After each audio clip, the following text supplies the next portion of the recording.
Hey everybody, welcome back to another episode of Snark Bait. I'm Christy. I'm Sophie, and today we're talking about Scooter Braun. He is one sinister mofo. We're talking about his background, his career, the Justin Bieber of it all, the Taylor Swift of it all. We're getting into all of it. So let's just jump in, shall Let, we? let's do it.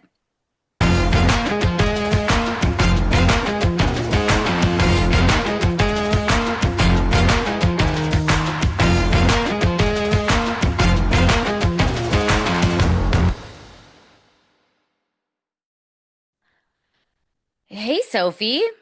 Hi, Christy. Good morning. Good morning. Wow, we have so much to talk about on today's episode, but before we get started into our episode, which of course is about Scooter Braun, I just want to talk about how literally dark it is for daylight savings to come at basically 3:30 p.m. now. No, it's crazy. Like, It's crazy. what's going on? Why does it feel like it's so much later? I mean, It's sorry, definitely it feels like it's getting darker. darker earlier. Yeah, it's darker than usual, I feel like, right? Why? Yeah, why? I don't know, but it's crazy because I was at the office yesterday and at like literally 4 p.m. we were like, "Wait, why is it nighttime?" And then I went out to dinner and we were like, "Oh my God, it's only like 7 p.m. It feels like it's 10." I'm ready for bed at like 6 p.m. Yeah.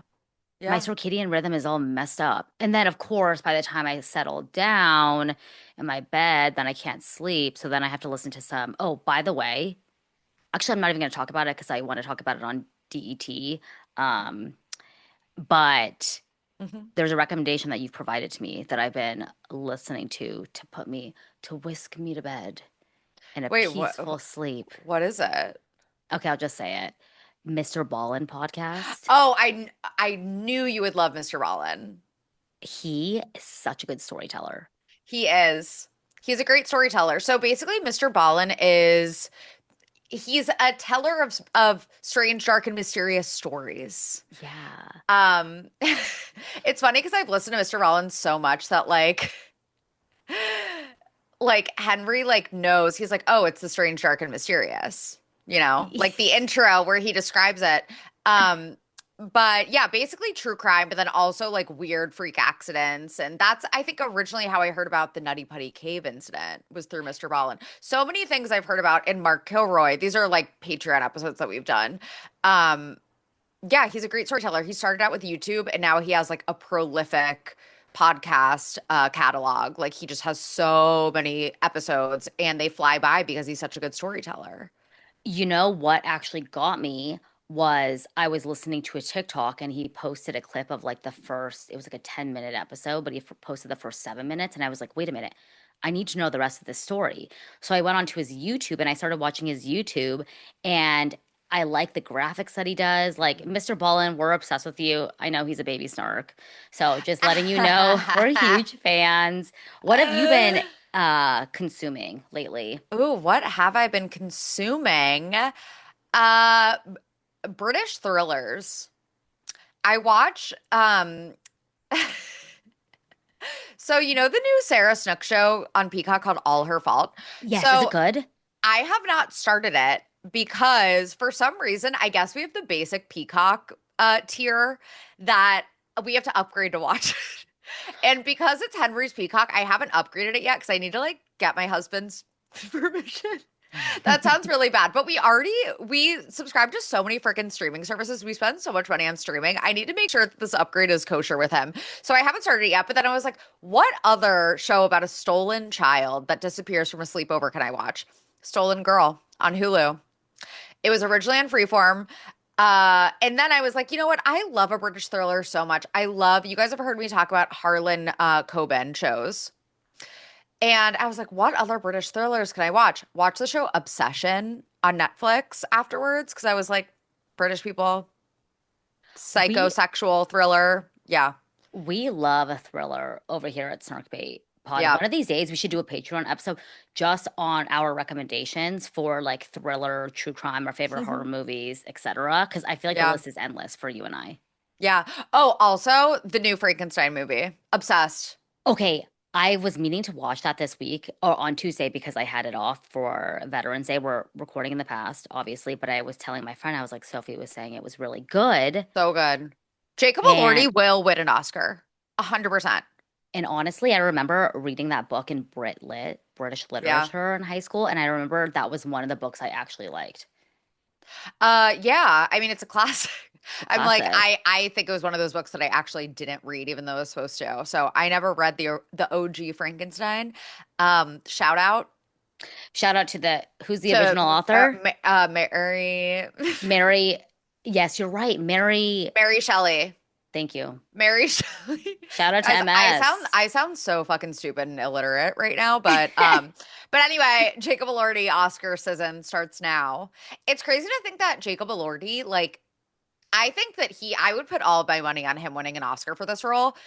And it's crazy to think that he will win an Oscar before Timothy Chalamet. Something about Jacob Elordi, I don't know if it's because he's become like a huge circuit on like the tabloid sphere, but hmm like something about him, I can't take him quite seriously anymore. Oh, just wait until you watch Frankenstein. Like, he is an actor. I no, I definitely will. I will watch it. Speaking of nefarious actors, not that hmm Jacob is nefarious, but Frankenstein, Yeah. it's a thriller, kind Yeah. of. Speaking of our own Frankenstein's monster that lives among us, today's Let's subject. let's talk about Mr. Scooter Braun. So this episode, although it's kind of like a little bit of a difference in who we usually cover, I think with Scooter Braun being attached to Sydney Sweeney as of late, he's kind of in the zeitgeist. And I've obviously been following Scooter Braun for as long as I've been following Justin Bieber. When I went to go see Justin when I was 18 years old, when he was playing at the Citadel in Los Angeles for a free concert, like I've been a believer since day one. I met Justin Bieber at the Hollywood Palladium when he sang One Time and Baby. Like I've been a follower of Scooter by way of Justin. So it made all the sense in the world for me to kind of drive this episode. And I learned so much about him that I didn't already know. And I feel like with Scooter, everyone knows who he is, but no one knows exactly what he's about, what his story is, who the random players in Hollywood that he's been linked to. So this episode is going to be very fascinating. Sophie, what are your thoughts on Scooter Braun? I mean, he's been involved in just so much controversy between Justin Bieber and Taylor Swift. He's one of the most hated men in Hollywood, I feel like. Just, in terms of public perception, people do not like him. But I don't know enough about the actual like logistics of what Sure. he has done. So I'm excited for you to walk me through this because I feel like you said, have kind of been a Scooter Braun historian. Yeah. So I think one thing through researching for this episode is that one thing is clear. He is a hustler. What Scooter wants, Scooter will get. And I have to really give it to him, give him credit. He's a businessman at the end of the day. He's an Mhm. entrepreneur. And the things that he was able to accomplish at such a young age, just to be clear, he was 25 years old when he signed Justin Bieber. 25. He was a kid himself. Yeah. He's achieved so much in his career. He has been responsible for brokering a lot of huge acquisitions with international companies. Like, I'm very impressed with him from a business perspective, I must say. I think a lot of the criticism that we hear about Scooter Braun is that he works his clients to the bone. Obviously, Justin Bieber is the one that's most notable that comes to mind. Ariana Grande is another one that hmm comes to mind. And in doing research, I really believe that the the person to blame when it comes to Justin Bieber's demise, when it comes to like pawning him off to a stranger, moving him to another country at not at the age of 13, really ultimately falls on Justin Bieber's parents. And I had to look it up. How old was Patty Millette, Justin's mother, when she shipped him off to Scooter? Patty was only 18 when she had Justin. And of course, as I just mentioned, Scooter was 25, but she was 31 when she handed him off to Scooter Braun to move him to Atlanta. Like she Wow. had the cognition and the intelligence and the emotional intelligence to know that it's probably not a sound decision to ship your young child off to a random stranger. Like Yeah. ultimately, I think Scooter's job was to be his client's manager. At the time, Justin Bieber was his biggest client, was probably one of his only clients at the time. Like Scooter Braun was in the business of earning as much money as possible for Justin and ultimately for himself. And I feel like, yes, of course, when Justin was struggling, like in his mid 20s, in his early 20s, when he was getting arrested for DUIs, like back in like 2013, of course, it was on Scooter to help kind of like manage that and make sure that he got the help that he needed. But I think ultimately this starts at the very beginning. The fundamental like parts of Justin at his adolescence falls on his parents, his mother, Yeah. and Jeremy, who's Justin's father, who really is kind of a deadbeat dad until Justin ended up actually making money for the family. And that's when Jeremy came back and was like, "Hey, son, how's it going?" So I don't know. I think that Scooter his job is to make his clients money, and that's what he did for Justin. And I feel like Yeah. yes, he could have done a little bit more, but I really blame Justin's parents. Yeah, I mean, if I've learned anything from the show Stolen Girl and also All Her Fault, which I haven't watched yet, some parents will just, you know, pawn their kid off. Yeah, and I can't even imagine. I mean, obviously I'm not a parent, but I can't even imagine thinking it's a good idea to do what Patty Millette did. And I think Scooter at that age was still a child himself and still trying to learn the biz and still trying to learn what Yeah. it's like to manage a multi-million-dollar client and the biggest client that he probably has ever had at the very beginning of his career. It's really incredible to see what he's done for Justin, to see what he did for Justin Yeah. at 25. So let's get into Scooter.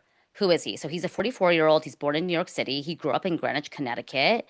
And he's managed not only Justin and Ariana, but Kanye, Demi Lovato, Dan and Shay, Kid Laroi.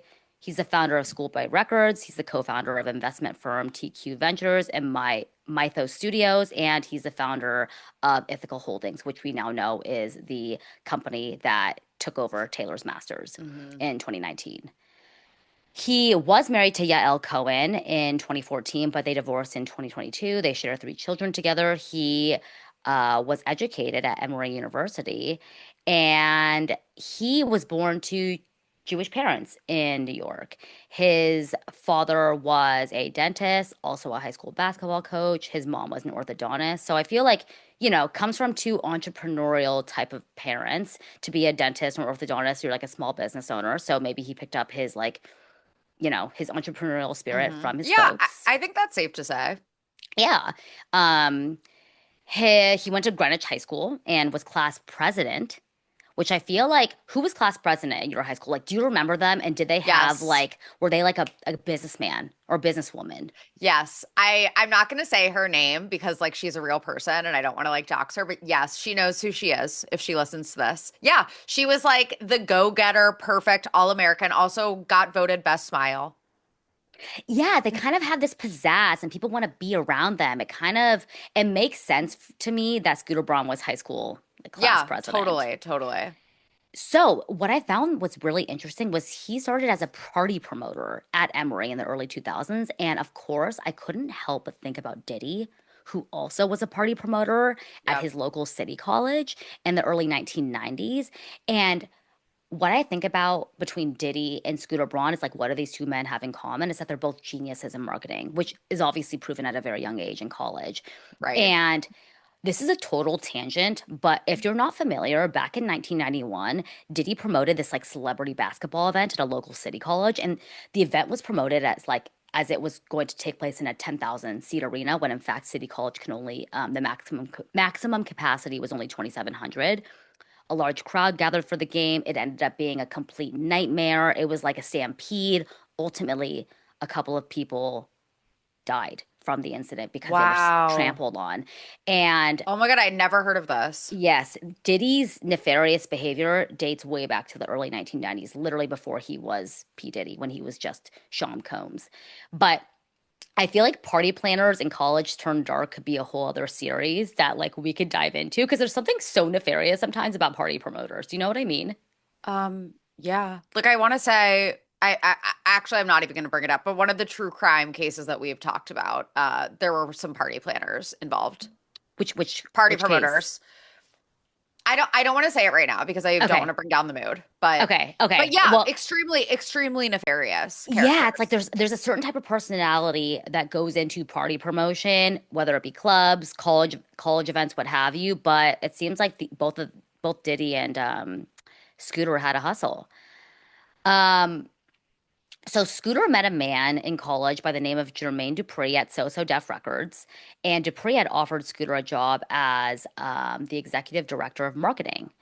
And Scooter's job was kind of to organize events and parties. And for instance, for a 2003 NBA All-Star game, he held like after parties. Britney Spears, he was working for Britney Spears at the time during her 2004 Onyx Hotel tour, which, by the way, some people say is her best tour to date.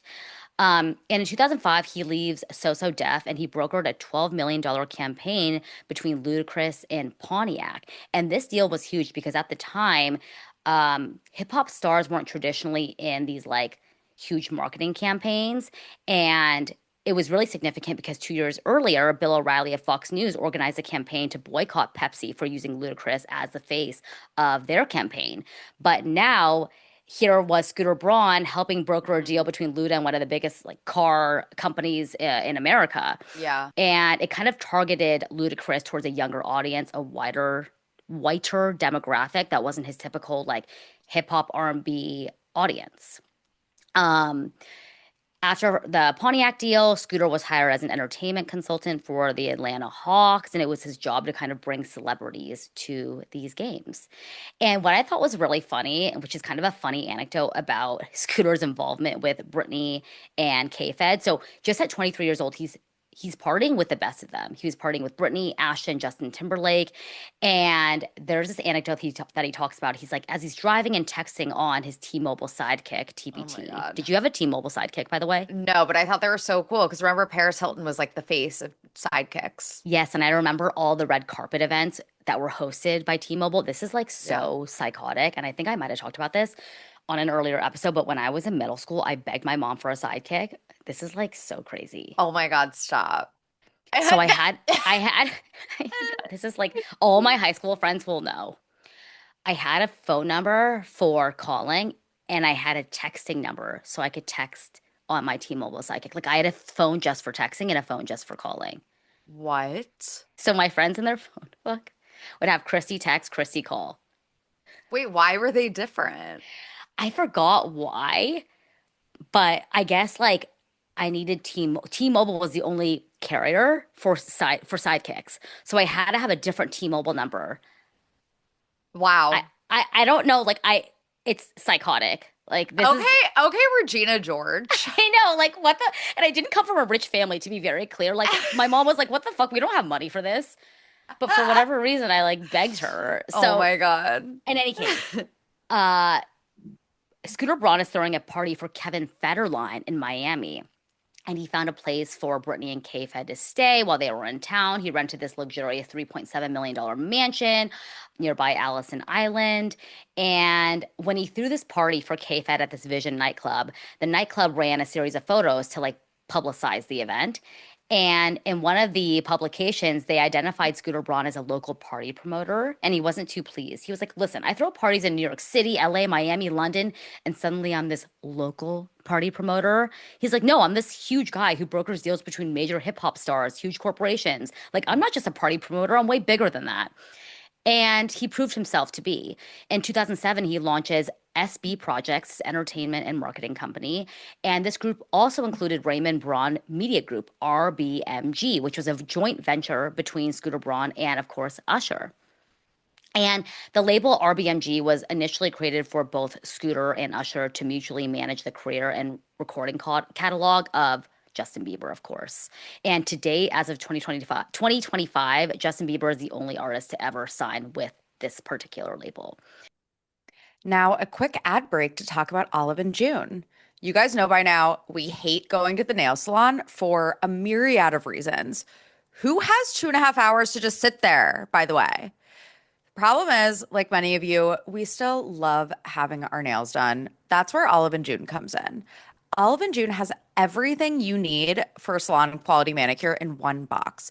Salon grade tools, 6 polishes to choose from that don't chip and last over 7 days. If you're more of a gel girly, their gel mani boxes come with a 5 finger LED lamp and HEMA-free gel polish that lasts 21 days too.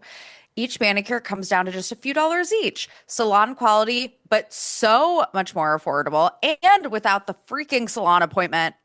Olive and June is a perfect fit for our crazy lives, whether I am doing my own manicure before an early recording, doing it on the love sack couch while watching my Real Housewives of Salt Lake City. It's so fast and easy to squeeze in. Basically, Olive and June is perfect for the busy baby snarks out there who also might hate having their nails done, you know? Visit oliveandjune.com/snark20 for 20% off your first Manny system. That's oliveandjune.com/SNARK20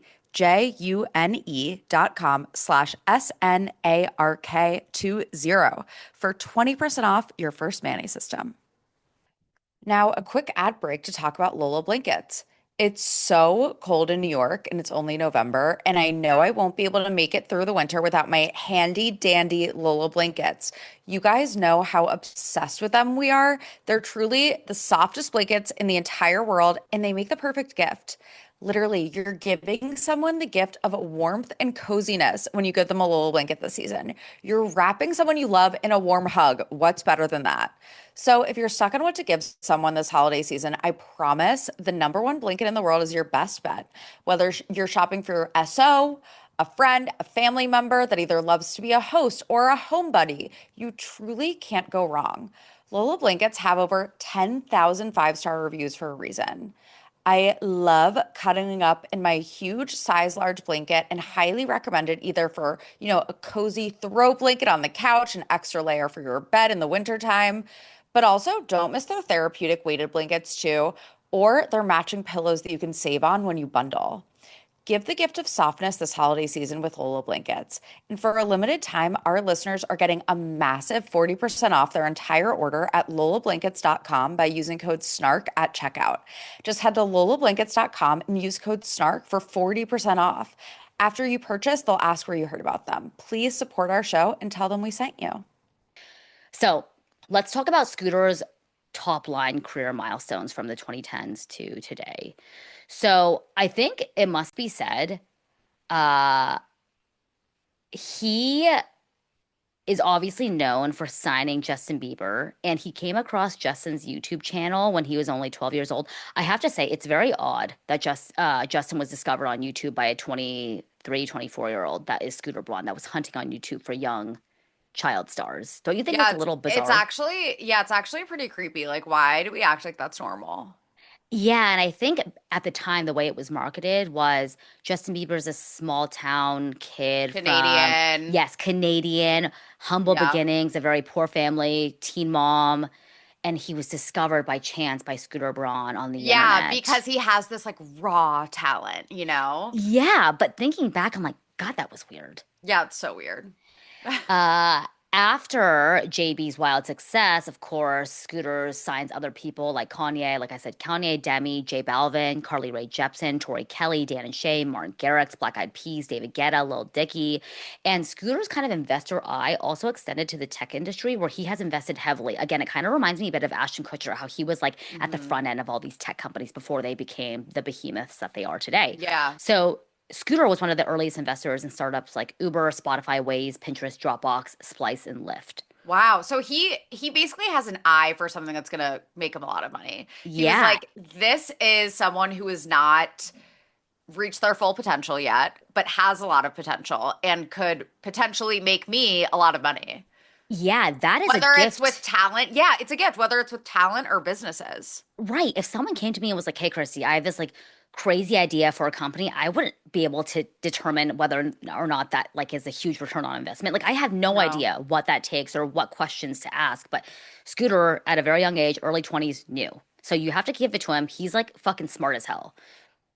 Like And people who call themselves angel investors. Like, yeah, what he's even is an angel investor? Let's be honest. does an angel investor want to invest in Snarkbait Studios, Yeah, LLC? let us know. We're all ears. Yeah. In 2010, Ethical Holdings, which again was Scooter's holding company, raised 120 million in venture capital funds, and which obviously is incredible. In 2019, Ithaca acquires Big Machine Label, which includes Taylor Swift's Masters, which is when all the Taylor Swift v. Scooter Braun Yeah. scandal happens. In 2020, Ithaca sells Taylor Swift's master catalog to Shamrock Holdings for a reported 405 million. In 2021, Hybe which is a South Korean multinational entertainment company established in 2005, acquires Ithaca Holdings in a $1.05 billion deal. Wow. Scooter Braun becomes CEO of Hybe America and becomes a Hybe board member as well. And I'm honestly so fascinated behind like the transactions that happen behind the scenes with these big media companies, conglomerate, huge Hmm. industries. Um, in 2023, Hybe buys under Braun's leadership, Hybe America buys Quality Control Music, which is actually an independent Atlanta-based entertainment company that primarily signs hip hop artists. And artists that you may know that were signed under Quality Control are artists like Lil Baby, Lil Yachty, City Girls, and Migos. And the deal with Quality Control and High was valued at $320 million between stock and cash and was led by Scooter Braun, whose relationship, which I found to be very interesting, he had a very, very like deep relationship with the founders of Quality Control, CEO Pierre P. Thomas and COO Kevin Lee. And their relationship and their friendship goes all the way back to the early 2000s when Scooter was living in Atlanta. And Scooter, when he talks about the deal between QC and Hybe, he said QC is one of the most significant independent labels in the world, working with incredible artists who are and remain to be the voices of culture. I will never forget riding around Atlanta over 20 years ago with Coach. Coach is Pierre P. Thompson, discussing our dreams and ambitions, and how we said if they let us in the game, we are never going to give it back. Now, all of these years later, we are joining forces to make these dreams a reality. So he literally has fostered relationships over 2 decades and later turned out that he was able to turn those relationships into $320 million. Like for someone to actually retain friendships throughout decades in the industry, even when Scooter Braun was like, founded Justin Bieber, signed with Ariana Grande, he still maintained these like small independent he still maintained relationships with small independent labels based out of Atlanta and turned it into a $320 million deal. It really is all Wow. about who you know and the Yeah. relationships that you're able to foster over time. Like it's Yeah. incredible. Yeah. It's worth noting that the key architects of this Hybe America and quality control deal include Scooter Braun, Pierre P. Thompson, who's black, uh, uh, Thomas, who's also black, and Hybe chairman, I hope I'm not botching this, it's a Korean name, Bang Si Huck, and they're all minorities whose U.S. operations employ multiple female executives in top roles and boasting a 70% non-male staff, which we love. Like I'm looking at this picture of the Hybe and quality control folks, and it's like an Asian guy, two black guys, and a Jewish guy. We love to Yeah. see it. Diverse. Yeah. We literally love to see it. He puts his money where his mouth is when it comes to diversity and inclusion. Honestly, like, hate on Scooter Braun for a lot of things, but like, I love him for this. No, me too. I was like, okay, this is king energy. Like we love that. Yeah. Everyone, you know how many tech companies I've worked at that when it's like Pride Month, they'll raise the Pride flag, and the last day of the month at 11:59 p.m. they're drawing it down. Like it's so performative, and it's really Yeah. refreshing to see a company and an entertainment company platform Yeah. minorities. And it's a C-suite of all white men, usually. I know, Yeah. always in a board of Always. white men. Yeah. It was around this time in 2023 when Hybe and Quality Control merged that Scooter kind of stopped becoming as ingratiated into his clients' actual career. So, notably, Ariana Grande, Demi Lovato, Adina Menzel, among many others, parted ways with Scooter around this time when they realized, hey, you're kind of taking on a larger corporate role. You don't really manage us as clients anymore. Like, we kind of want out. And Demi, at this point, I feel like when she was being managed under Scooter Braun, she was kind of in her flop era. And I was always curious as to why, but it's probably because Scooter was becoming a corporate businessman and he wasn't like on the ground helping his clients. Like I think that kind of makes sense. It's not great, but it kind of makes Yeah. sense why his clients kind of flopped during this time. Yeah. So let's talk about the Justin Bieber saga.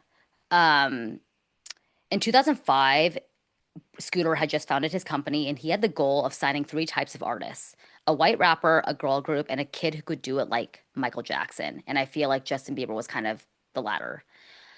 In 2008, like we already talked about, Wait, Scooter did he famous. found it? He founded it in 2007. Yes, yes. He was 25. Yeah. And as we talked about, he found Justin or stumbled across Justin's videos on YouTube. And What was he searching for? that's what I want to know. A Like, couple questions about that. I want to see what his search history was. Let's look at his drive. What was going on there? It's really weird. And I remember when there were other artists after Justin that people try to make into the next Justin Bieber. Cody Simpson's comes to mind. Who's that other guy with the brown hair? Austin? Not Austin Butler. Austin. I know who you're talking about, but it's escaping me. Yeah, he was. I mean, because he became nothing, but everyone tried to be He the next Justin became Bieber. nothing. Sorry. Um, discovered on, so he was discovered on YouTube. Was it? No. It was Who like this was brunette it? guy who literally did look like a Yeah. Temu version of Justin Bieber. I'm sorry Oh to my this God. man. I know who exactly who you're talking about, but I can't remember. But also, what about how like Madison Beer? Didn't they try to Yes, pretend that Madison Beer was like discovered on YouTube, or Justin Bieber like posted a picture of her tied back to Justin Bieber, but really she was like kind of an industry plant. But they're trying to like make that, they keep trying to make that happen, that story, exactly. because it's such an amazing story. Like he just had so much raw talent and was just, the small town kid posting on YouTube, and now look at him. Yeah, it felt like his growth was so organic. I remember actually the Asa marketing. Mahone, Asa Thank Mahone. you. Thank you. Yes, yes, That's what it Asa is. Mahone. Thank you. Thank you, Jordan. I remember the early tactics of marketing that they would use to push Justin Bieber's likeness and name out there. I remember Justin was really big on Twitter. Before Twitter, celebrities were really connecting with fans on Twitter. I remember Justin Bieber would follow his fans. At one point, he followed me, and I remember thinking, oh my God, Justin Bieber follows me on Twitter, which is like so That's stupid because like it was John Cena. John Cena follows me on Twitter, and he follows like I think 500,000 people on Twitter. yeah, it's like, oh my God, I've made it. But it's like, no, he had a full marketing team. Scooter Braun knew exactly what he was doing. But you're so right about all these other kind of niche celebs. Like, yeah, Madison Beer, Carly Rae Jepsen is another one. They were all signed under Scooter Braun, and I remember they were kind of using Justin Bieber to help platform these Yeah. other new talent. Yeah. Uh, it's such an interesting marketing tactic. But in any case, Patty, Justin Bieber's mom, was initially skeptical of Braun being Jewish. She said, you could send me a Christian man, a Christian label. And she pleaded to God at the time. But she later told the New York Times she agreed to work with Scooter, have Justin work with Scooter after praying about it with church leaders, which, okay, big question mark. Scooter put Justin on a flight to Atlanta for meetings and recording demos, and it was Justin's first flight ever. Oh. And in the parking lot, Justin Bieber runs into Usher, who, of course, was Scooter's good friend, who he had just founded RBMG Records with.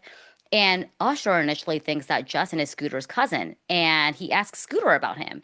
And Scooter sends Usher clips of Justin Bieber, and Usher is just enthralled. He's like, we need to sign this guy to our label. And Scooter tells Usher that Justin already has a meeting with the other Justin, Justin Timberlake. And they kind of battle it out for Justin, which we all know to this day at 2025. And in a 2024 interview, Usher said that he told Scooter that with Justin Timberlake, Bieber would forever be known as Justin and Justin, potentially being overshadowed by Justin Timberlake's pre-existing like big name. Whereas with Usher, he's like, it's only one Justin in the picture. I mean, he's not wrong. Yeah, I mean, and I feel like when Justin Bieber signed with Usher, he was kind of putting him into like more of an R&B route, like the true Atlanta hip hop synths. Like I don't know, I just feel like Yeah. he pushed him into a different demographic than he would have if he were to sign with Timberlake. Yeah. And this is just kind of a side, but knowing what we know now about Diddy's relationship with Usher, I feel like Justin really never stood a chance being under Usher's wing, unfortunately. And if you're unfamiliar, it is highly speculated that Usher was groomed by Diddy.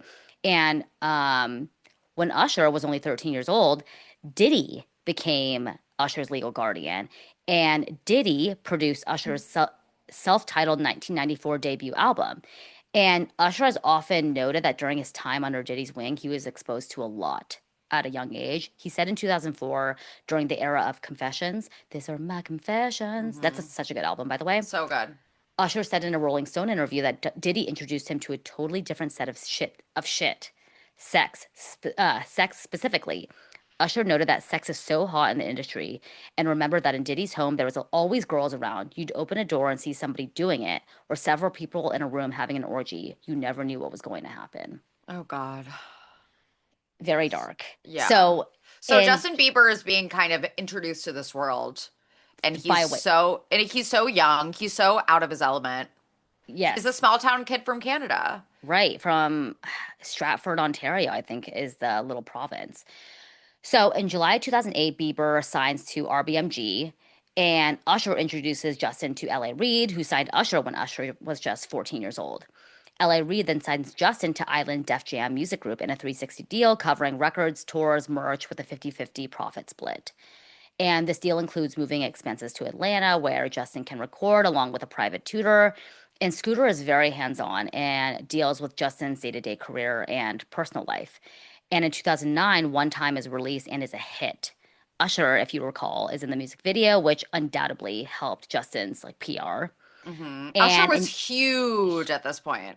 I remember every concert Usher was in, there would be rain falling down with his shirt off. Like, do you remember that? Gotta let it burn.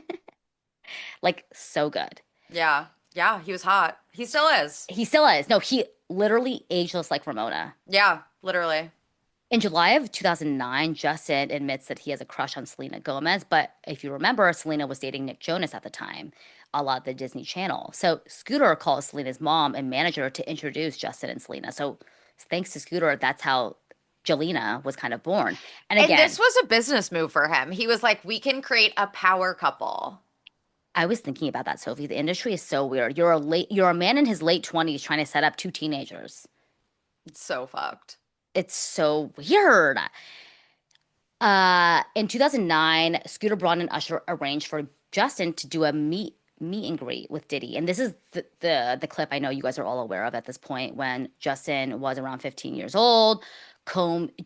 Diddy is acting kind of as a mentor, calling Bieber his little brother. And there's this 2009 YouTube video that has surfaced called Justin Bieber's 48 Hours with Diddy. And it shows Diddy promising Justin a Lamborghini, making comments about undisclosed activities that he really can't talk about. It was a 15-year-old's dream. Like looking back, it's obviously incredibly nefarious, knowing what we know now about Yeah. Diddy and what he likely exposed Justin to at the age of 15. But on a Jimmy Kimmel interview in 2011, Diddy joked that Bieber knew not to discuss their activities on TV. And if you watch this clip, you can tell that Diddy is pissed that Justin is even talking about their hangouts on television. And he goes, he knows better than to talk about what he's doing with Big Brother Puff on national television. After Justin says, "Oh yeah, Diddy gifted me a Lamborghini." What is a man in his 30s or early or 40s doing gifting a 15-year-old a Lamborghini? Like so, it's grooming. It's literally grooming. And He didn't even have his license yet, for the record. He's only 15. right, and it's so insidious knowing what we know now, but also the fact that Scooter and Usher were putting Justin in these scenarios Yeah. that Justin definitely did not need to be in at the time. Um, okay, so Scooter continues to kind of be this like figure for Justin being so close to him. So in 2009, My World drops, and as part of the marketing tactic, Scooter has Justin sign autographs and perform at local malls like he did in LA, what I attended. And there was a specific event at the Roosevelt Field Mall in Long Island where Justin was supposed to show up, perform, and promote the album. 3,000 fans show up, and the police ask James Ropa, who's the SVP of sales at Island Def Jam, to tweet that the event is canceled. It was well over capacity. And only Justin Bieber and Scooter knew the password to Justin's Twitter. And they reached out to Scooter and they're like, dude, you need to cancel this meet and greet. This is like insane. This people are gonna get injured. And Scooter was like, sorry, I'm in meetings, can't do it. And finally, Scooter ends up tweeting that the event is canceled and the crowd leaves within 15 minutes. However, because the crowd was so over capacity, five young fans were injured, and James Ropo was held overnight on multiple misdemeanor charges because of this. A day later, Wow. Scooter turns himself into Nassau County on two misdemeanor charges for reckless endangerment and obstruction of governmental administration from this small incident. He pleads not guilty, and I remember this like it was yesterday. Justin defends Scooter, wears a free Scooter shirt. Um, Later on, Island Def Jam pleads guilty to a lesser charge in the mall incident through a deal that Scooter ended up brokering with prosecutors. The label was required to pay $8,000, but Scooter Braun's record is cleared. That just shows you like the insanity that was Justin Bieber. Like 3,000 kids showed up to a mall and five got injured. Like Christy, it's like the you were Beatles. you were probably like there. No, I absolutely was. Like Christy was an original believer. I really was. We'll post a photo to our carousel at Snark Pod of the picture that I have with Justin. I have two. Oh my God. Now, a quick ad break to talk about Born shoes. Even though I live in SoCal and it's 75 degrees most days, it is still boot season, and I'm obsessed with my new brown suede boots from Born Shoes. They're perfect for fall, stylish, and most importantly, they're comfortable. I literally could walk Hank for miles in these, but I also can wear them to work or out to dinner with the girly pops too.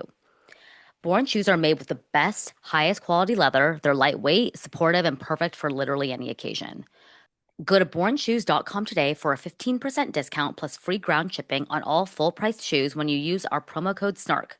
That's promo code SNARK for 15% off and free shipping. Available exclusively to our listeners for just a limited time. Okay, let's talk about 2013 to 2014, which is Justin Bieber's Dark Ages and kind of like how is Scooter Braun entangled in all of this. So if you guys remember, Justin was caught down a very dark path. He was caught smoking weed. He was hanging out with some shady friends. Um, in August 2013, a woman accuses Lil Twist of battery for an alleged incident that occurred at Justin Bieber's home. And around that time, Scooter was like, dude, Justin, you got to stop hanging out with Little Twist after this battery claim. And Scooter and Justin were having a big blow up fight because, of course, Justin Bieber at that age, he's young. He's like, you can't tell me to not hang out with certain people. I love this guy. Like, fuck you. Um, Lil Twist is angered at Scooter for telling Justin who to hang out with and who to not. He publicly tweets, "Fuck you, Scooter, and everything you stand for. All your fake stories. It was all planned out, a setup. Every story." Um, January of 2014, Justin is arrested for driving under the influence in Miami Beach after police catch him racing his Lamborghini at around 4 a.m. And when they pulled him over, they charged him with resisting arrest, driving with an expired license. He had a beer. He was smoking marijuana. The list goes on. Scooter Braun had to publicly tweet, "I love you and I will act in the manner of someone who truly cares." So, like, Justin Bieber is basically going on, it's like this crazy bad PR like stint where Justin is making bad decision after bad decision. There were mugshot after mugshot. Yeah, And Scooter and Usher were trying to lure Justin back in, like almost like this like Save Justin summit. right. Um, in January of 2014, Scooter asks fans to be kind and hope for the best in people, not to assume the worst. So Justin was obviously going through it. He was not doing well, and all Scooter and Usher could do was just help get him back on track.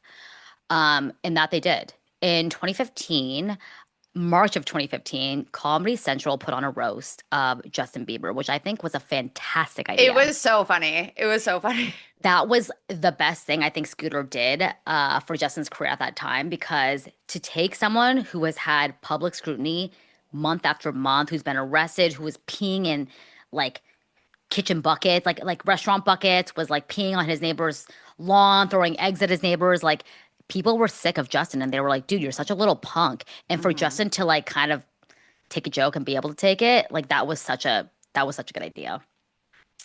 Um, in December of 2015, Scooter reflected on Justin's comeback to the New York Times, revealing that he worried that the singer could have died if he toured behind his 2013 mixtape Journals album. Scooter said it was far worse than people realize. He also says he's been trying to help Bieber for a year and a half. It wasn't until something happened that it clicked for him. He made the conscious decision as a young man that I need to make a change in my own life.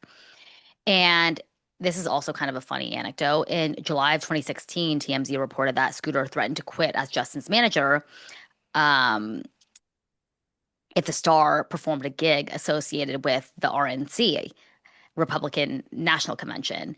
And Justin had reportedly been offered $5 million for the 45-minute performance, which organizers said it was not political nor associated with the presidential nominee Donald Trump, despite being funded by Republican donors. And Bieber's all black band said they would not perform if they were asked to do so. And Scooter reportedly gave Justin Bieber the final call on the performance despite his ultimatum, and Justin ultimately declined the offer to perform at the RNC. In July of 2017, Justin canceled the final 14 dates of his Purpose tour. Justin told TMZ, "Everything's fine. I just want to relax and ride some bikes," which I thought was really funny because remember in November of 2017 when him and Selena were caught riding Yes. bikes in New York I knew what you City? were gonna say. I knew exactly what you were gonna I was like, say. he sure did want to ride bikes and with Selena at Yep. that. July 2018, obviously, Justin proposes to his girlfriend, Haley. Um, So let's talk about Scooter kind of trending into the dark ages, kind of like his demise. It really started in 2019, obviously, when Taylor Swift in the Big Machine record drama happens. Scott Borchetta, who was Taylor Swift's like confidant, business manager almost, was the one of the executives at Big Machine. He sold her masters to Scooter Braun. So that was when like I think everything blew up in June of 2019. More on that to come. But in May of 2020, Stuck With You debuts at number one on the Hot 100, which is Scooter Braun's first number one as a writer. So I guess he helped write this record with Ariana and Justin. And rapper, I think it's Tech Nine, Takashi 69 accuses Justin Bieber and Ariana Grande of cheating, and he refers to 60,000 singles bought in an hour on six different credit cards. And obviously, the internet looked at Scooter and was like, "You definitely did that." And it makes me Yeah. wonder. There's so many allegations about Call Her Daddy, like using bot farms to help her streaming. Same with like the New York Times dagger. What do you think of this allegation that Scooter Braun was inflating the single downloads for Stuck With You? I mean, is this the same album where Justin posted on Instagram and he was like, just play it while you're sleeping, play it 24 hours a day? Do you know what I'm talking about? Yes, I do. I don't, because this is just a single. It wasn't like an album, but that would track. Yeah. I completely I agree that believe that's, it. I believe it. Yeah. yeah. So people are always like, ugh, Scooter Braun's shady. You know, he's not earning the accolades that he says he is.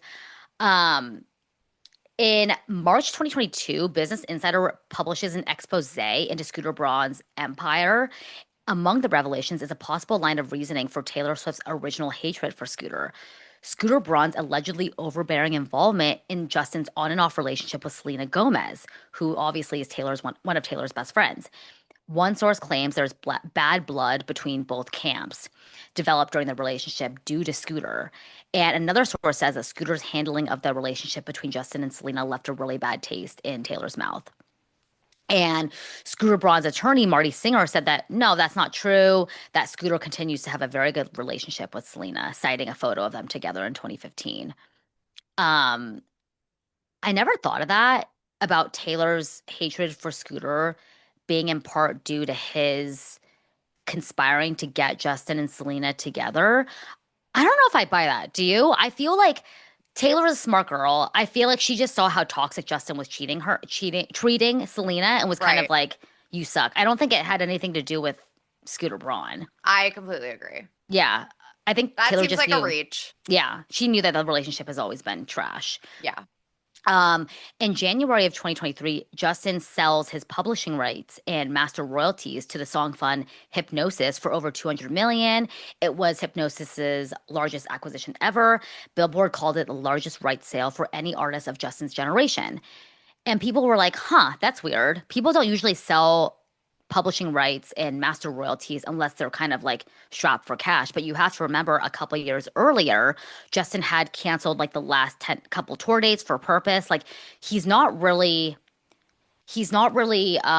committed to completing tours, and you have to remember there's so much upfront costs when it comes to stadium or arena tours. He probably lost a lot of money, and he realized he was dipping in probably into funds that he didn't have.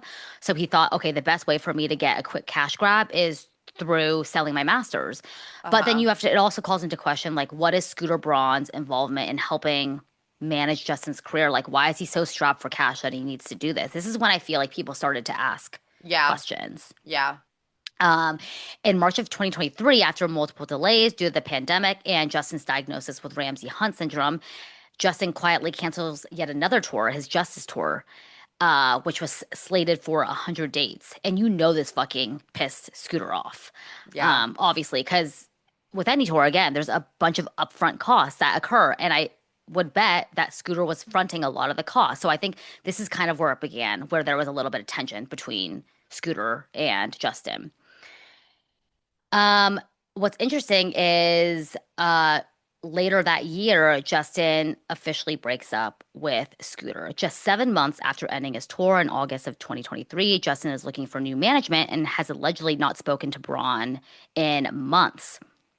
And Bieber, I guess, still had time left on his contract with Scooter, but I guess Justin had signed his contract with Scooter right before the Hive acquisition that Scooter helped to broker. So he was going against his contract.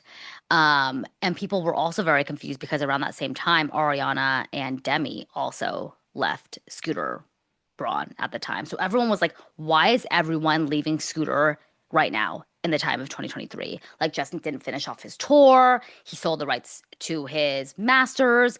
Ariana and Demi also left. And there were reports that both Justin and Haley were super displeased with Scooter's management, not only with him, but Allison Kay. And if you're an OG believer, you know who Allison Kay is. She was like part of Justin's team from the very beginning, obviously, because she was working for Scooter Braun since the very, very beginning of time.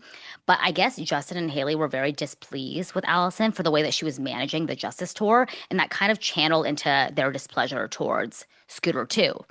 And it I later came remember out. when, sorry to interrupt. I remember when all this was happening and people were like, something big is going to come out about Scooter Braun. Like, there's a reason they're all dropping him right now. And then nothing really came out about him. No, and I feel like ultimately the timing of this makes a lot of sense to me. If he was taking on a more corporate executive role at Hybe, again, he probably just was like, I don't really care about this. I've made enough money to where like I don't need to give as much as I was in Yeah, like 2011, 2012. And his clients were like, okay, just because you have the name recognition doesn't mean that you can treat us like shit or basically right, don't do not do anything for our career.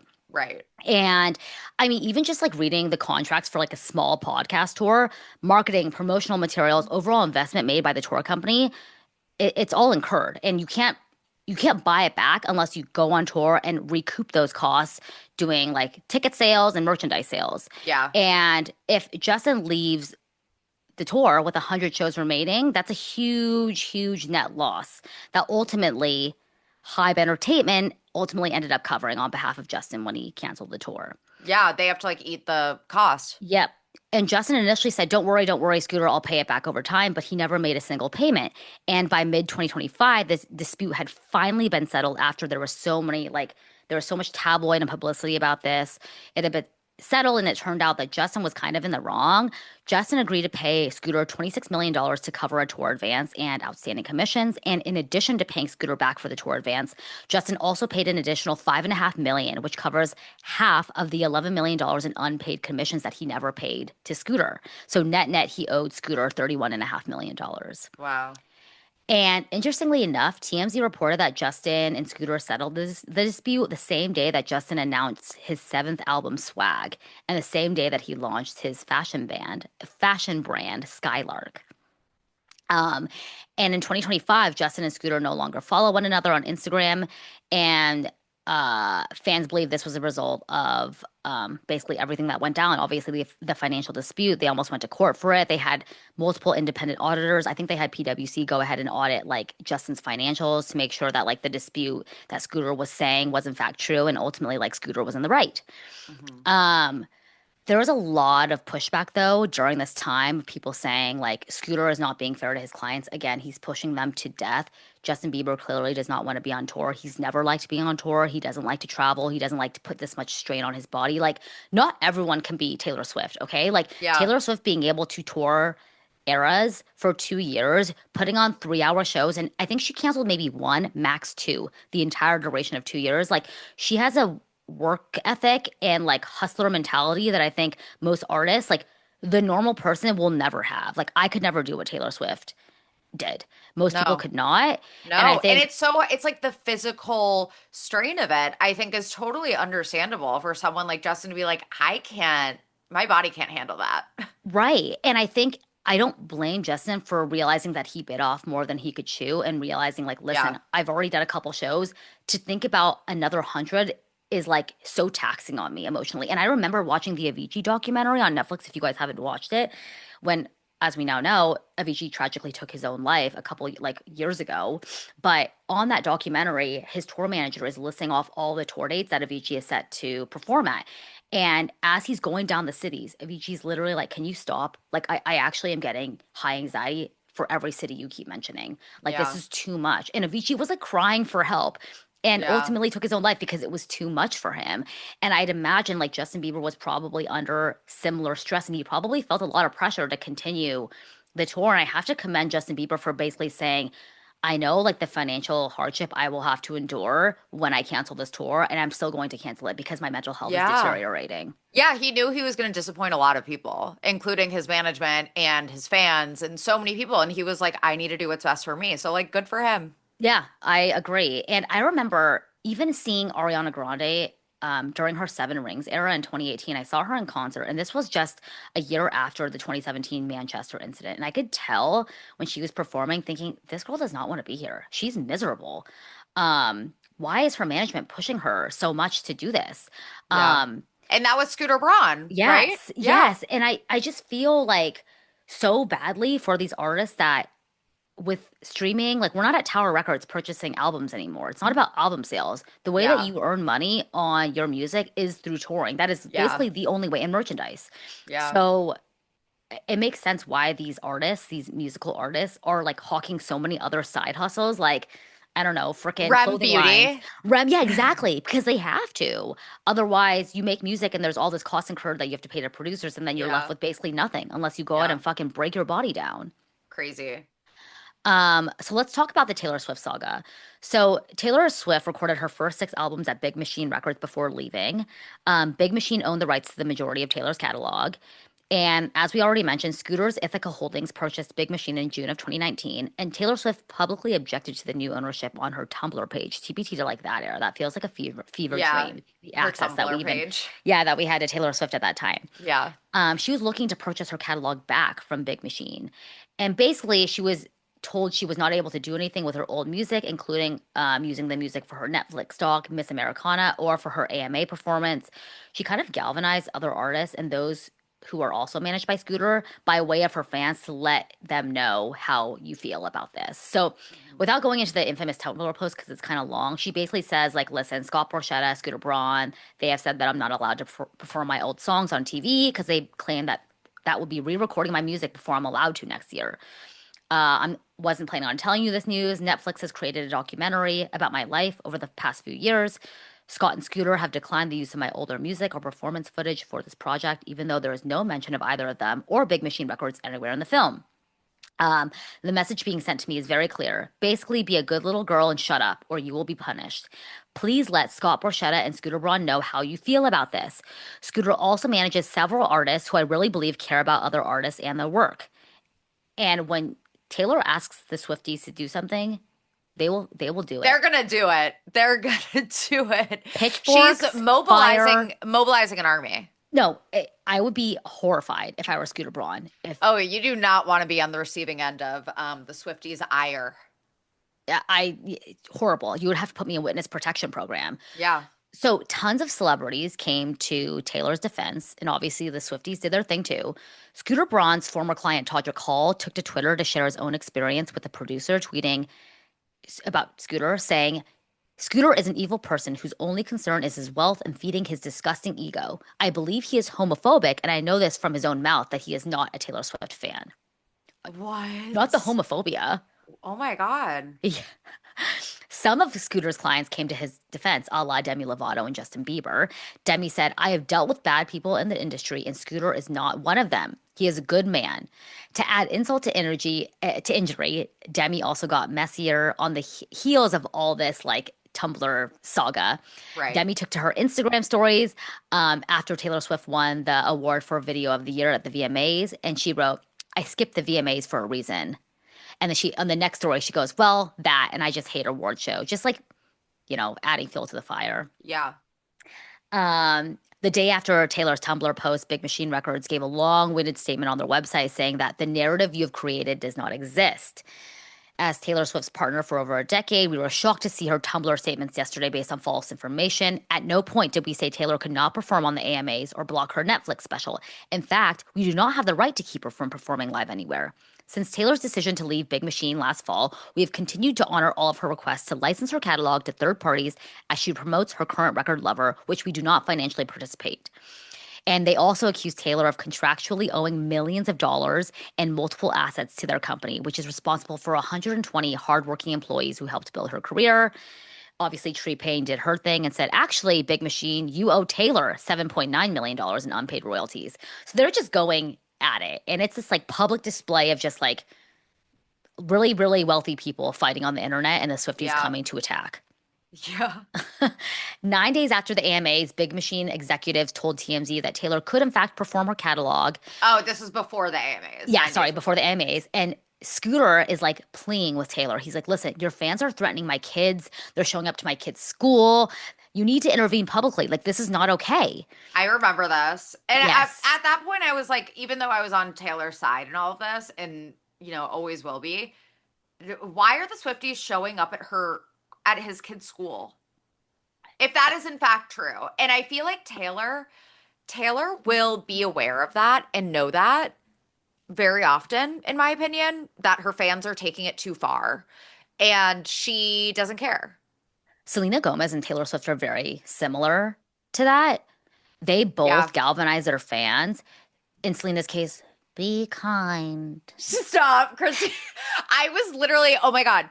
Can I just say, as a side note, that I was at this diner last night for dinner that they film Only Murders in the Building at. Oh, It's right by my apartment. oh my God, take a picture. Do you watch that show? I haven't watched the most, I've watched a couple episodes of the most recent season. I'm not done. So I don't even watch it, but I was with my friend who watches it, and she was doing her Selena Gomez impression. And I was like, oh my God, you have to hear Christy's impression of Selena Gomez. It is so good. I was like talking you up. I was like, your impressions are so good. Yours included? No, Morning. The Zoom link isn't working. morning. How's it going? This Wait, this do morning. your Selena Gomez again. Oh God, I can't do it on key. She's like, I can't. She doesn't move her mouth. She's like, be kind. Yeah, I can't do it, but you Yeah. have to call her out for her egregious behavior at times. She loves to stoke the fires, and she galvanizes her fans more than Taylor Yeah. Swift, in my opinion. Yeah. And like out of nothing. Like Taylor Swift had a right to be like outraged by what happened. Haley Bieber did a random interview with like WSJ, and she's Yeah. like, I'm not inspired by brands that don't inspire me. And Selena Gomez made it about her. And Yeah. everyone was like, Haley Bieber could be talking about anyone, Fenty Beauty, REM. Like, this is not a target towards you, Selena. Like, shut up. Yeah. She That could be knows a what whole other she's episode. doing. Yeah, for sure. Um, so in April of 2020, uh, Taylor was pissed because she said that Big Machine had plans to release an old performance of hers from 10 years ago as a live album. She claims this was a desperate attempt for Scooter to make the money back that they lost from purchasing her masters. She said, quote, it looks to me like Scooter Braun and its financial backers, 23 Capital, Alex Soros, and the Soros family and the Carlyle Group have seen the latest balance sheets and realized that paying $330 million and realized that paying $330 million for my music wasn't exactly a wise choice and they need money. Laughing emoji. So I guess I she was mean, kind of, $300 million for Taylor Swift's masters, I feel like is like, that's pocket change. Like, that's nothing. that's just like a day in production for like an era tour for like a Yeah. performance. That's crazy. Yeah, it's not that much, especially now. I mean, the No. valuation of that is probably skyrocketed. Oh my God, it's definitely in the billions. Yes. So in November of 2020, I guess Taylor was right. They weren't making the investment wasn't what it seemed when Scooter Yeah. invested in her masters. So Scooter sells Taylor's masters for $300 million in November of 2020. He sold the masters rights to Taylor's first 6 albums in a deal to Shamrock Capital, who was not affiliated with Taylor. Scooter allegedly knew Taylor was trying to acquire her masters, which is why he sold it off to this investment fund. Um, in 2021, when Taylor realizes, okay, now my masters are out of Scooter's hands, they're with another holding company, she's like, fuck it, I'm going to start dropping Taylor's versions. And I genuinely feel like if the Scooter Braun purchase of her masters did not happen, I don't think Taylor Swift would be as big as she is today. Oh, because of all of the Taylor's versions. Yes, the re-records, her being in Yep. our ears every 7 months. Like she would Yep. re-release a new album with vault tracks. It would skyrocket her back into the streaming. Yep. Obviously, the Folkmore era was hugely successful. It put Yeah. her into to eras that she wouldn't have otherwise been in. Like she was already on a high from Folkmore, and I feel like with the Taylor's versions, it put her into a different stratosphere. And then couple that with the Eras tour, like she's again, she's bigger than life now. I completely agree. That's a really good point. It's like Yeah, and what originally was, something that was like a devastating thing that happened to her ended up being so good for her career in the long run. I wonder what Taylor would have to say about that because she talks about the purchase of her masters in so many songs. Mad Woman, My Tears Ricochet, The Lakes. My Tears Ricochet is probably the most like father figure on The Life of a Showgirl. She keeps talking about this, and it's a very, very traumatizing event to her. Clearly, I mean, she's written about it. Scott Borchetta was a close confidant to her and her family for so long, from the very beginning of her career. Yeah. He did the biggest betrayal she could have ever done, all for profits. And I wonder if she would say the same thing.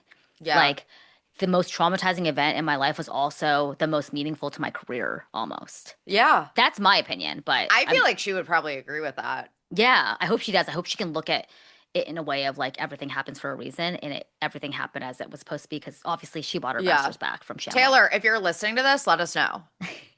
She's a baby snark. Same Baby with Snark. who were we talking about up top? Um, This recording feels like it's been 5 hours, so I'm honestly losing track. yeah, who did we say at the top was a baby Snark? I can't even remember.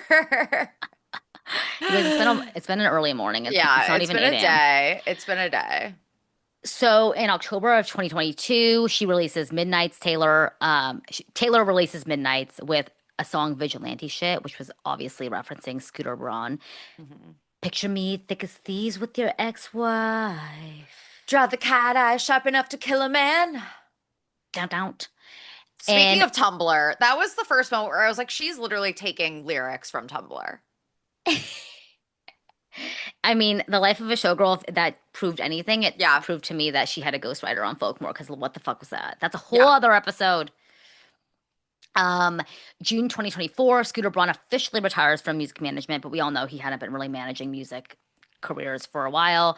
He officially announces his retirement on IG, reveals that he's been thinking of leaving the industry as a manager for the past 2 years. He'll still be the CEO of Hybe Entertainment and serve as a national board member of a Make-A-Wish to help individuals and communities through our family's Braun Foundation. The Taylor Swift versus Scooter Braun Bad Blood documentary premiered on HBO Max. Scooter spoke about it at an event, saying that he did in fact watch it, and he said, "I watched the documentary recently. I wasn't going to watch it because I just thought it was going to be like another hit piece, and I pretty much stayed quiet about this kind of stuff. And my dad called me, and my mom did, and they were like, 'We just watched it. We think you should.' So I did." I think for everyone, it's time to move on. There were a lot of things that were misrepresented. I think doing it out on social media and in front of the whole world is not the place. I think when people actually take the time to stand in front of each other, have a conversation, they usually find out the monster is not real, and that has not happened. So he's begged Taylor for an in-person conversation, at least publicly. I don't know behind the scenes like what each campus told the other, but he has been vehement, as has Justin Bieber when he was so close with Scooter. Like Scooter's tried to have a conversation with you, Taylor. Like you refuse to Yeah, sit down with him. So like stop again telling your fans to go attack online. Like have a real adult face-to-face conversation, which right, I kind of wish he did as well. right. Um, so sorry, I'm trying to figure out where to go because I know we're um in 2023, there were many other artist departures outside of Demi and Ariana and Justin. The Kid Leroy left. J Balvin had left. Um, In August of 2023, Scooter jokingly tweeted, "Breaking news, I'm no longer managing myself." People Ha ha theorize, ha, so funny. people theorize that Ariana Grande left Scooter Braun because obviously when Wicked was being filmed and there were all these allegations that she was cheating with Ethan Slater, she was cheating on her husband. Ethan Slater's wife was pregnant, just had their Yeah. child. Like people were irate at Ariana Grande for being a homewrecker, and her PR was down in the dumps. Like this was even before what's the album called that she just released? Um, Before her most recent album where she talks to the haters. People were pissed at her, and Scooter Braun really didn't get her out of the dumps. And people said that Scooter had declined to be present for her during her worst nightmare PR situation in years. But I guess he was on a yacht somewhere when she called him, so she was like, "If you can't be there for me during my weakest like moments, I'm Yeah. dropping you." That's what people Yeah. think happened to That's Ariana. it's speculation, but it sounds right. Yep. Let's talk about his relationships and dating lastly. So he had been married to Yael. As we mentioned up top, they share two sons and one daughter. They were together for 7 years and separated in July of 2021. Scooter was the one who filed for divorce due to irreconcilable differences. However, Yael allegedly had been having an affair, and Scooter traded exclusive stories to protect his ex-wife's alleged affair from being reported in the media. I had no idea about What? this. I didn't The either. the Blast, a very reputable source, has exclusively learned in the summer of 2021, Braun was contacted by a media outlet after filing for divorce, which was reaching out to him to confirm a story about a year-long secret relationship between his wife and another man. We're told that the reporter had specific details, including all parties involved. He found out about her affair, I guess, around the time that Ithaca Holdings purchased Big Machine, and he was apparently very distant with his wife while he was focusing on that transaction. They tried like working it out, they tried reconciling, but he fell into a deep depression. And Page Six reported that Scooter entered a treatment center in Northern California called the Hoffman Process Program. Oh, I know people that have done that. It's apparently like really, really, really transformative, but it's obviously really expensive. It's giving like Shawn Mendes. No, it's like Remy Bader. Remy Bader did it. It's like one of those things where you unleash your inner deepest, darkest thoughts and feelings, and you just feel your raw emotions, and you are in this very like immersive experience with a bunch of other people that are like going through something in their life. That's how I've heard it described, at least, something like that. Okay, so Honestly, like if I could afford it, that sounds like something that I could use. I'm a very troubled person. This is a haunted house up here. it, up here, they don't stop talking. The voices are Yep, incessant. Yep. exactly. But interestingly, what Scooter has to say about the process on, or the treatment center on Jay Shetty Jay podcast, Shetty. I By the fucking way, hate we him. we need to do a Jay Shetty episode. We've gotten so many requests. I hate him. I know. I know. Same. Who's worse, Jay Shetty or Lames? They're like kind of the same person, different fonts in a way. Lames wishes he had the reach that Jay Shetty did, though. Yeah. Scooter said, because one, we're all coming in with our own trauma, and weirdly, our trauma was matching up, and I couldn't fix it, and I'm a fixer. Since I was a kid, I was the guy who was going to make it okay for everybody, and I just couldn't fix things at this moment in time. Obviously, just speaking about his marriage. Also, when the divorce was announced, it was speculated online, and I totally remember these rumors circulating that Scooter was having an affair with Erica Jane. Oh And my God. I didn't hear about that. What? oh yes, I remember when this rumor was Oh my making its God, that's waves. so disturbing. But also like I can see it. Oh, absolutely, me as well. Erica said that the rumor was silly as fuck. Scooter kept his She should have like just played into it because like she's a thirst monster. So no joke. Like Erica Jane would be so lucky. but also think about how embarrassing that is for Scooter Braun. That even Erica Jane doesn't want to claim you. Like that's so embarrassing. I mean, Erica Jane would be so Humiliating. lucky, not because Scooter Braun is like a saint. It's because he has so much money that Erica Jane wishes she could Yeah, attach he herself to. actually has like real like clout in Hollywood, and Erica Jane is Erica Jane. Right. She wishes. Wait, that is so embarrassing. I get, and I apparently like, I don't know. This rumor was circulating in the blind item universe for a while, from my Wow. recollection. Wow. During the divorce, Scooter kept his $65 million house and his private jet. Oh Yael my. got the Okay, first of all, just pause right there. I did not realize that. Obviously, I knew he was like wealthy, but $65 million house and private jet wealthy, living like Jeff Bezos. literally, like it's like a Kardashian. His ex-wife got the family's $30 million home. So just two homes worth 100 million bucks, as well as $20 million in cash, along with shared custody of their Damn. three children. This is so funny.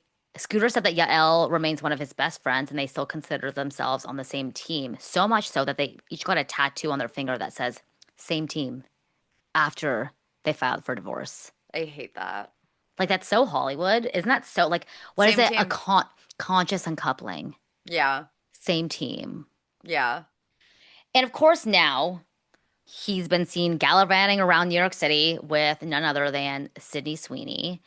And around September of this year, it was reported that the two were casually dating, which like broke the internet. No one really believed it until photos of them surfaced on pack walks together, and they were allegedly like initially linked through Jeff Bezos' wedding in Venice, where they were seen Mhm. like chatting, whispering, getting to know one another. And they, then they were seen on dinner dates, parties, going to a haunted house with Sydney's family.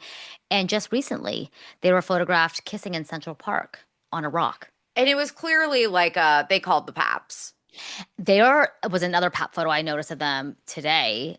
Another one Wow. just like this, like a rock kissing photo, but like same energy. And also like his little like white socks, his little ankles and his loafers. Ugh.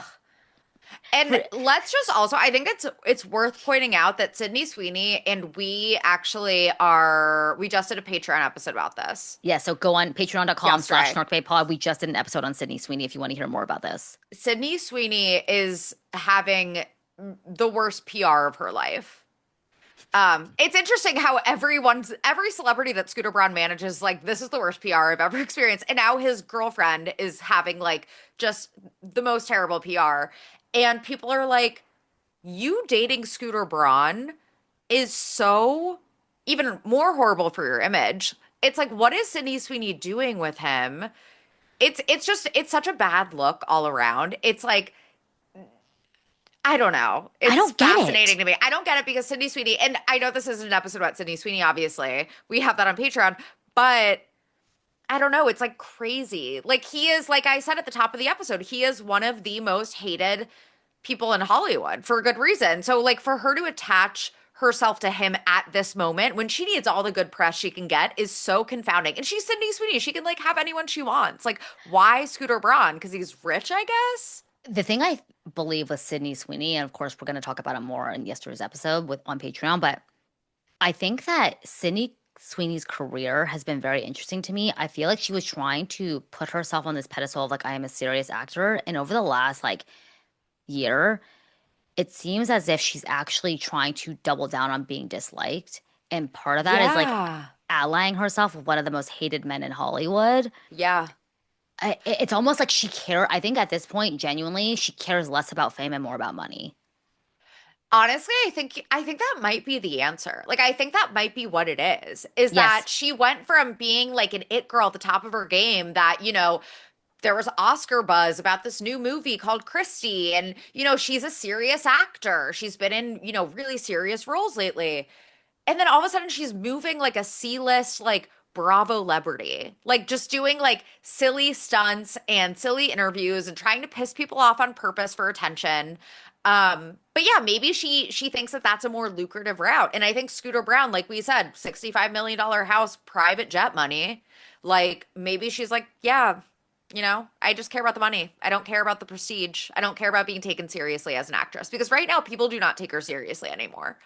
100% agree. And I would say that to be famous is a sacrifice, and you will be famous and have a lot of money, but the most preferred method is to be wealthy and not famous. So like think of Yeah. executive producers in Hollywood or people like CEO of High Up America or CEO of Quality Control. They're in the entertainment business, but the spotlight is not on them. And I feel like Yeah. Sydney Sweeney has gotten a taste of fame. And like, listen, I think she does care a lot about her paycheck. I mean, anyone does. She was quoted in that one article a couple years back saying it's actually very expensive to be me.